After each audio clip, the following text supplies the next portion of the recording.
Assalamualaikum warahmatullahi wabarakatuh. Halo teman-teman, pada video kali ini kita akan belajar mengenai ekosistem. Ekosistem merupakan suatu sistem yang terdiri dari organisme hidup dan lingkungan fisik yang saling berinteraksi, di mana dalam kesehariannya organisme hidup akan selalu berkaitan, terikat, dan saling membutuhkan terhadap lingkungannya. Dalam ekosistem terdapat dua komponen penting, yakni komponen biotik dan komponen abiotik. Komponen biotik merupakan komponen hidup yang berada dalam suatu tempat hidup atau lingkungan, contohnya seperti manusia, hewan, dan tumbuhan. Sedangkan komponen abiotik yakni seluruh komponen yang tak hidup, contohnya tanah, air, udara, dan bebatuan. Dalam ekosistem, makhluk hidup mempunyai tingkatan. Yang pertama ada organisme. Organisme merupakan struktur terkecil dari satuan makhluk hidup, contohnya seekor rusa. Yang kedua ada populasi. Populasi adalah gabungan organisme-organisme yang sejenis pada suatu ekosistem, contohnya seperti sekumpulan rusa di padang rumput. Yang ketiga ada komunitas. Komunitas adalah kumpulan dari beberapa populasi yang berbeda tetapi mempunyai hubungan yang saling berinteraksi. Contohnya interaksi populasi zebra, kelinci, dan rusa terhadap populasi rumput di sekitarnya. Setiap makhluk hidup pastinya akan saling berinteraksi.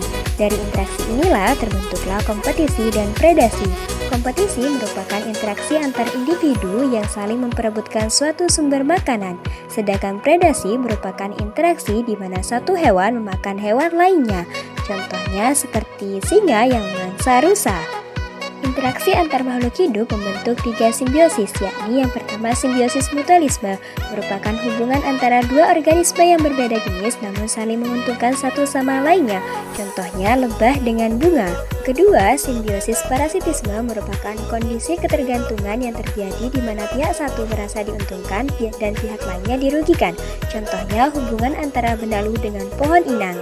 Yang ketiga, simbiosis komensalisme merupakan suatu interaksi antar dua makhluk hidup yang menguntungkan pada salah satu organisme dan tidak merugikan kepada yang lainnya, contohnya pada anggrek dan pohon mangga. Dalam suatu ekosistem, makhluk hidup dapat saling memakan satu dengan lainnya. Hal ini biasa disebut dengan rantai makanan. Contohnya, rangkaian makanan pada padi sebagai produsen, belalang sebagai konsumen satu, katak sebagai konsumen dua, ular sebagai konsumen tiga, elang sebagai konsumen puncak, dan jamur sebagai pengurai atau dekomposer. Rantai makanan menunjukkan hubungan antara produsen, konsumen, dan pengurai.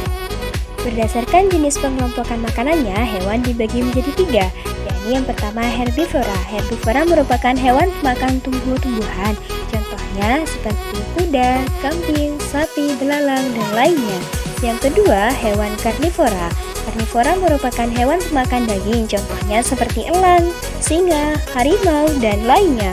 Yang ketiga ada hewan omnivora.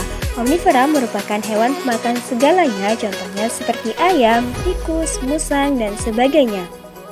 Berdasarkan cara pembuatannya, ekosistem dibagi menjadi dua. Yang pertama, ekosistem alami. Ekosistem alami merupakan jenis ekosistem yang terbentuk dan terjadi secara alami tanpa campur tangan manusia. Contohnya seperti ekosistem hutan, laut, gurun, dan sebagainya. Yang kedua ada ekosistem buatan. Ekosistem buatan merupakan jenis ekosistem yang sengaja dibuat oleh manusia. Contohnya seperti kolam, sawah, dan bendungan. Berdasarkan bentuknya, ekosistem dibagi menjadi dua, yakni ekosistem darat dan ekosistem laut. Ekosistem darat merupakan ekosistem yang lingkungannya berupa daratan. Contohnya ekosistem darat yakni hutan, padang rumput, padang pasir, dan lainnya. Sedangkan ekosistem laut merupakan ekosistem yang terdapat di perairan laut, seperti ekosistem air tawar, ekosistem air payau, dan ekosistem air asin.